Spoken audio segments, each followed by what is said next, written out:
अफगानिस्तान में भारत ने बैकडोर से करी एंट्री। भारत के एनएसए चीफ अजीत डोवाल ने तालिबान को ही किया पाकिस्तान के खिलाफ। भारत की मास्टर चाल से पस्त हुआ पाकिस्तान के कई इलाकों पर हुए कब्जे। जी हां दोस्तों, पिछले साल अगस्त महीने से जब से अफगानिस्तान पर तालिबान ने कब्जा किया है, तब से लेकर अब तक अफगानिस्तान का संकट भारत के लिए एक चुनौती बना हुआ है। लेकिन दोस्तों, आपको याद होगा कि उस समय भी भारत में रूस से लेकर ब्रिटेन और अमेरिका के CIA चीफ, ये सब भारत में एनएसए चीफ अजीत डोवाल जी से मिलने आए थे और बात क्या थी कि कैसे तालिबान पर कंट्रोल लगाया जाए। लेकिन दोस्तों, भारत की कार्रवाई को देखते हुए सभी देशों को लगा कि भारत ने अफगानिस्तान में वो भूमिका नहीं निभाई जो निभानी चाहिए थी। सब बड़े बड़े दिग्गज जियोपॉलिटिक्स प्रोफेसर कह रहे थे कि भारत को अफगानिस्तान की तालिबान सरकार से बात शुरू करनी चाहिए। लेकिन दोस्तों, भारत ने सबकी बातों को अनसुना कर दिया, बस अपने प्लान को फॉलो करता रहा। अब दोस्तों, ये सब तो आप जानते हैं कि भारत गा बजाकर बातें नहीं करता। भारत जो करता है उसका सीधा परिणाम दिखता है और दुनिया चौंक जाती है कि यह कैसे हो गया। और अब की बार भारत ने अफगानिस्तान की मदद से पाकिस्तान पर कब्जा कर लिया है। जी हां दोस्तों, जैसा कि आप सब जानते हैं कि अफगानिस्तान दुनिया के नक्शे पर मौजूद एक ऐसा देश है जिसने 2 दशकों में दक्षिणी एशिया की राजनीति को बदल कर रख दिया है। पिछले साल यहां पर फिर एक बड़ा बदलाव देखने को मिला जब 21 सालों के बाद तालिबान ने शासन में वापसी की। जैसे हालात शुरुआत में बने, उसके बाद भारत की मौजूदगी यहां पर कितनी रहेगी, इस पर कोई कुछ नहीं कह सकता था। लेकिन अब 1 साल के बाद भारत चुपचाप अपना कमबैक अफगानिस्तान में कर चुका है। तालिबान और पाकिस्तान की करीबियों के बाद भी नई दिल्ली का कद कमजोर नहीं पड़ा है। यह बात भी सच है कि तालिबान और पाकिस्तान के रिश्ते अब उतने मधुर नहीं रहे जितने किसी जमाने में हुआ करते थे।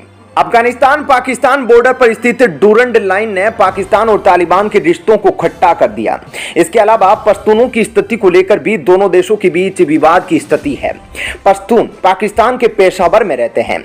इन सब से अलग तालिबान ने पाकिस्तान विरोधी आतंकी संगठन तहरीक-ए-तालिबान पाकिस्तान के अलग कई आतंकियों को सुरक्षित पनाहगाह मुहैया कराई है। तालिबान के साथ पाकिस्तान के रिश्ते अब गंभीर बने हुए हैं। दोस्तों, डूरंड लाइन पर एक स्थिर क्षेत्र पाकिस्तान और अफगानिस्तान में हिंसा को कम करने में मददगार साबित होगा।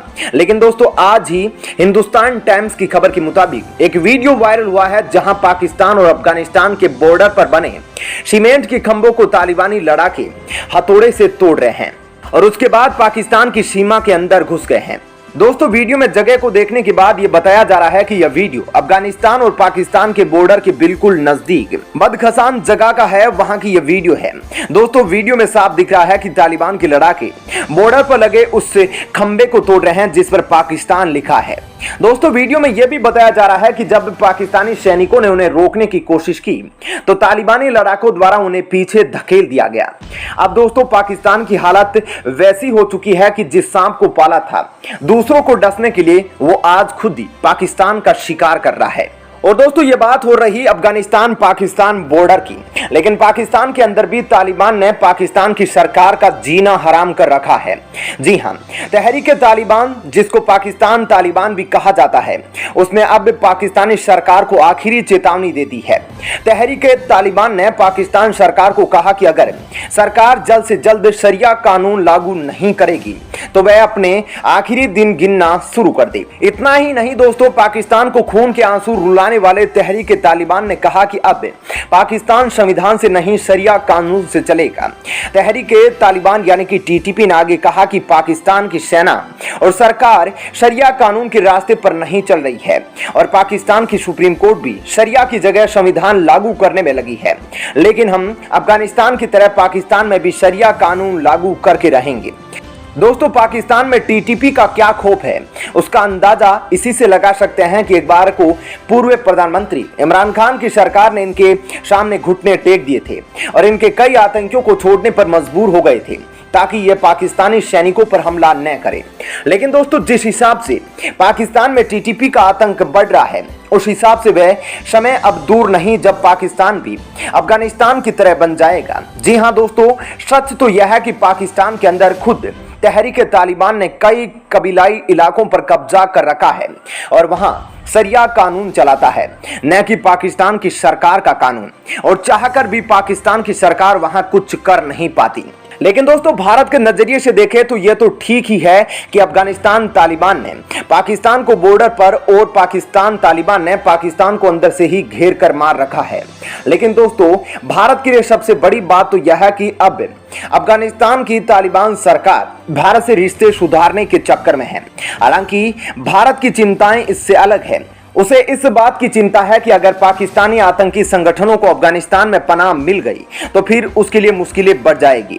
भारत अपनी इसी चिंता को दूर करने के लिए तालिबान का फायदा उठाने की कोशिश कर रहा है। तालिबान अगर भारत के साथ रिश्तों को बेहतर करता तो तालिबान पर नियंत्रण रखा जा सकता था। दोस्तों, भारत के सुरक्षा के मुद्दे पर भी नवंबर 2021 में भारत के सुरक्षा सलाहकार अजीत डोभाल ने राजधानी नई दिल्ली में अफगानिस्तान पर तीसरी क्षेत्रीय वार्ता की मेजबानी की थी। उस दौरान भारत ने इस बात को स्पष्ट कर दिया था कि उसका मकसद तालिबान को उखाड़ फेंकने के लिए किसी गठबंधन से हाथ मिलाना नहीं, बल्कि वो ISIS और अलकायदा जैसे संगठनों को रोकना चाहता है। जून 2022 में जब वार्ता हुई तो इसी लाइन को दोहराया गया। फरवरी 2022 में भारत ने ऐलान कर दिया था कि वो 50,000 टन गेहूं अफगानिस्तान को मुहैया करवाएगा। भारत का यह ऐलान मानवीय राहत के तहत था। भारत वो देश रहा है जिसने अफगानिस्तान में सबसे ज्यादा मदद पहुंचाई है। इस देश के विकास के लिए भारत की तरफ से साल 2001 के बाद से करीब $3 बिलियन निवेश किए जा चुके हैं। इस रकम से कई स्कूलों का निर्माण हुआ, सड़कें, बांध और अस्पताल बनवाए गए।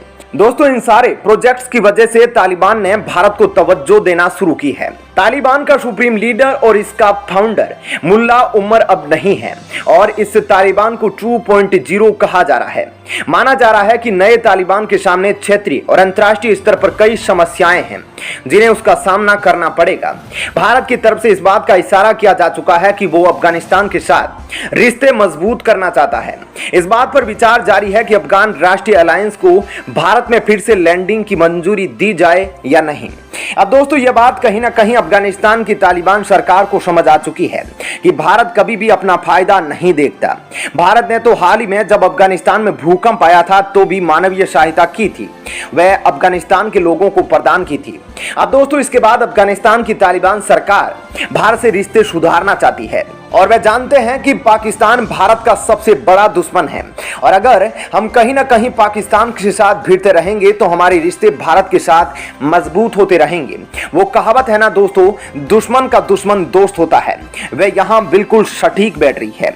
और दोस्तों, भारत अफगानिस्तान के रिश्तों को सुधारते हुए भारत अपनी एक टीम को काबुल स्थित दूतावास पर तैनात भी कर चुका है। यह कदम अफगान नागरिकों को काउंसलर सर्विसेज देने के मकसद से उठाया गया है।